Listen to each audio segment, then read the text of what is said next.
Nada está na Bíblia por acaso. Em tudo Deus tem um ensino para nós. Por que 2 ladrões foram crucificados ao lado de Jesus? Por que não um só? E por que os 2 foram julgados e condenados em pé de igualdade pelo mesmo crime? Vamos descobrir isso e mais um pouco nesse estudo, Lucas 23, 39 a 43. E um dos malfeitores que estavam pendurados blasfemava dele, dizendo: Se tu és o Cristo, salva-te a ti mesmo e a nós. Respondendo, porém, o outro, repreendia-o, dizendo: Tu nem ainda temes a Deus, estando na mesma condenação? E nós, na verdade, com justiça, porque recebemos o que os nossos feitos mereciam. Mas este nenhum mal fez. E disse a Jesus: Senhor, lembra-te de mim quando entrares no teu reino. E disse-lhe Jesus: Em verdade te digo que hoje estarás comigo no paraíso. Gostaria de passar aos irmãos alguns pontos onde veremos as maravilhosas e soberanas graça e misericórdia de Deus agindo em nossa vida. Para isso, analisaremos alguns momentos dessa passagem. Gostaria de passar aos irmãos alguns pontos onde veremos as maravilhosas e soberanas graça e misericórdia de Deus agindo em nossa vida. Para isso, analisaremos alguns momentos dessa passagem.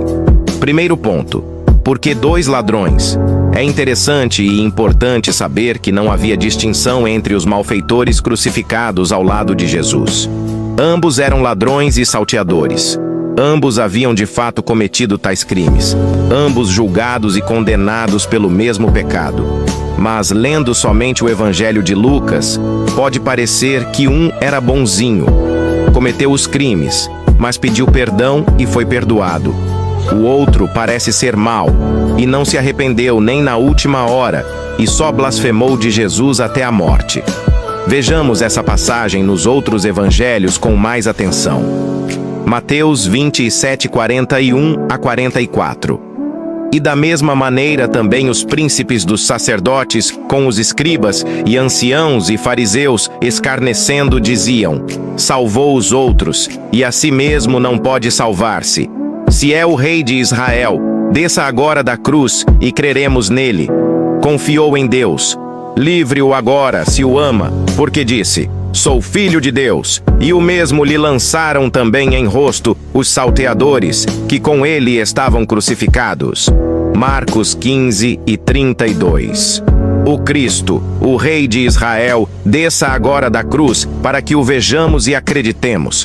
Também os que com ele foram crucificados o injuriavam. Note que os 2 ladrões blasfemavam dele. Não apenas um. Aqui há um ensino. Não havia um melhor que o outro. O que foi salvo não era mais bonzinho que o que não foi salvo. Um não era mais inocente que o outro. Um não era digno da salvação pelas suas boas obras mais que o outro. Ambos blasfemaram de Jesus desde o início da crucificação. Ambos lhe lançaram em rosto as ofensas dos sacerdotes, escribas fariseus e anciãos. Eram iguais. Eram culpados. No entanto, um foi salvo e o outro não. Simulation. Mas por quê? Porque um reconheceu seus pecados e pediu perdão. Só isso. Se confessarmos os nossos pecados, Ele é fiel e justo para nos perdoar os pecados e nos purificar de toda a injustiça. 1 João 1,9. Isso é importante para nós entendermos.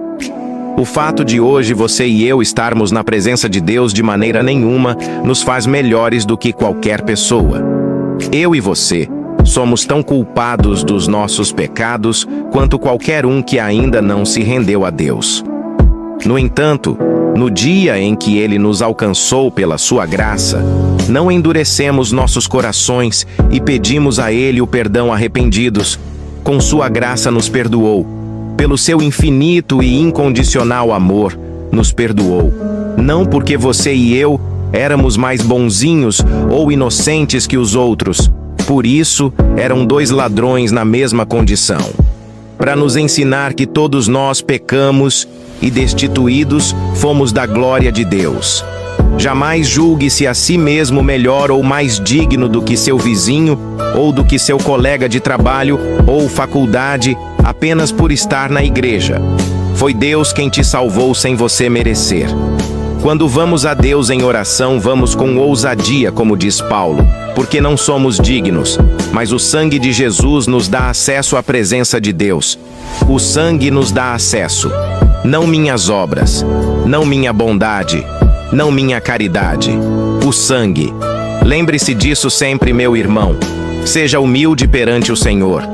Você e eu não merecíamos essa salvação mais que os outros. Glorifique porque Ele te alcançou. Passemos agora para o segundo ponto. As dores da crucificação. Um salvo e outro condenado. E agora? Mudou alguma coisa? Será que o Senhor concedeu que o salvo descesse da cruz e vivesse? Será que ele não sentia mais as dores da crucificação? Na verdade, não. Tudo continuava o mesmo para os dois ladrões. Os dois continuavam sentindo as dores dos pregos nas mãos, a dificuldade e agonia para respirar, a vergonha e a vexação pública daquele momento triste e opressor. O que foi salvo não desceu da cruz como mérito por ter alcançado perdão. Também não parou de sentir as dores nem nada disso. A condição era a mesma para os dois. Hoje também não é porque estamos na presença de Deus com a salvação em nossa vida que não sentimos mais as dores da crucificação. Passamos lutas e aflições como qualquer pessoa no mundo. No mundo, tereis aflições. A batalha no mercado de trabalho, as enfermidades, as desilusões desta vida, o cansaço do dia a dia, a dificuldade financeira, o desânimo pelas tribulações desta vida. Tudo enfrentamos como todo mundo. Às vezes alguns pensam, com frequência os novos convertidos, que ao entrar para a igreja não teremos mais aflições. Isso não é verdade. As lutas são as mesmas. 6 de casos de pastores nossos, homens de Deus, que viveram e vivem com muita dificuldade. Homens simples, humildes que não possuem grandes bens nem altos salários, ao contrário.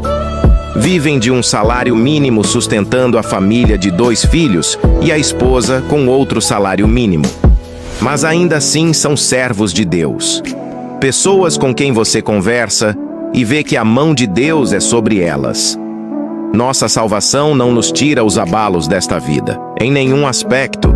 Se quiser exemplos bíblicos, a vida dos servos lá descritos como João Batista comia gafanhoto e Meu Silvestre, Paulo vivia de donativos dados pelas igrejas, Maria e José, pais de Jesus, que nem lugar para se abrir tiveram em seu nascimento, são exemplos claros disto. Não preciso nem falar do próprio Jesus. Certamente, a diferença entre o que é salvo e o que não é. Então chegamos ao ponto. Qual era então a diferença entre o ladrão que foi salvo e o que não foi salvo? A diferença não era visível. A diferença era invisível.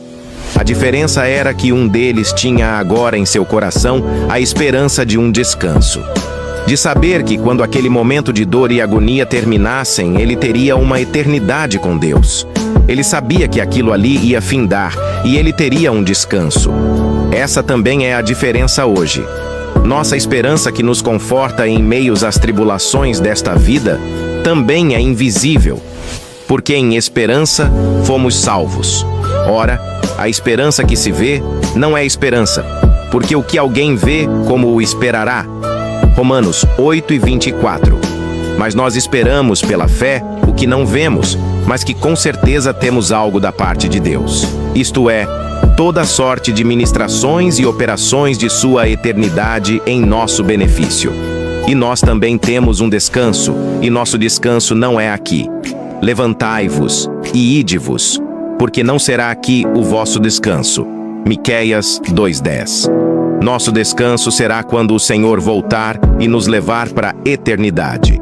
Essa é a diferença entre quem foi salvo e quem rejeitou tal salvação. Esperança de eternidade. Quando estiver passando pelas tribulações, lembre-se que seu descanso não é aqui. Lembre-se que mesmo sem merecer, sendo um pecador, Deus te perdoou e te deu esperança e nova vida. Lembre-se que isso Ele te deu, não porque é melhor do que ninguém, mas porque Ele te amou e você simplesmente aceitou o seu presente de salvação, que é Jesus Cristo, nosso Senhor. E lembre-se que essas dores passam, as lutas passam,